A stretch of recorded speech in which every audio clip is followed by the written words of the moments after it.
अस्सलामुअलैकुम, welcome to food पटारी।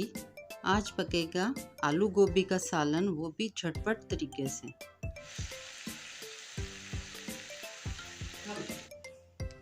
Pan में सबसे पहले हम डालेंगे गोभी, हाफ केजी कटी हुई। उसके बाद हम 2 दरमियाने साइज़ के आलू क्यूब कटिंग में, और इसके बाद बारीक कटा हुआ प्याज दरमियाने साइज़ का, 1 टमाटर क्यूब कटिंग में, और लहसुन का पेस्ट, जस्ट लहसुन का पेस्ट हमने इसमें डालना है अभी। 1 टेबलस्पून नमक, 2 टेबलस्पून सुरख दादड़ मिर्च और 1 टीस्पून हल्दी शामिल कर लेंगे।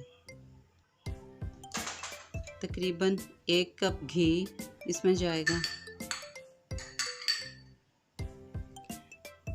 अब इसमें एक चीज़ रह गई है, वो है आधे कप से भी थोड़ा कम पानी इसमें शामिल कर लें। अब इन सारी चीज़ों को अच्छे से मिक्स कर लें।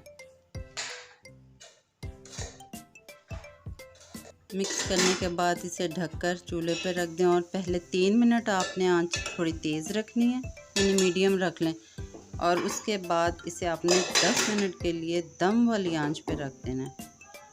ये देखें, आपने कम कर लेनी है, स्लो इसका फ्लेम कर लेना। गोभी फाइनल टच की तरफ आ रही है जी। फाइनली इसमें जाएगा बारीक कटा हुआ अदरक, 1 टीस्पून गरम मसाला और 4 सब्ज़ मिर्चें कटी हुई और सब्ज़ धनिया। ये गोभी तो कोई भी पका सकता है, इतना इजी मेथड दिया, इससे ज़्यादा आसान और नहीं हो सकता। अल्लाह हाफ़िज़।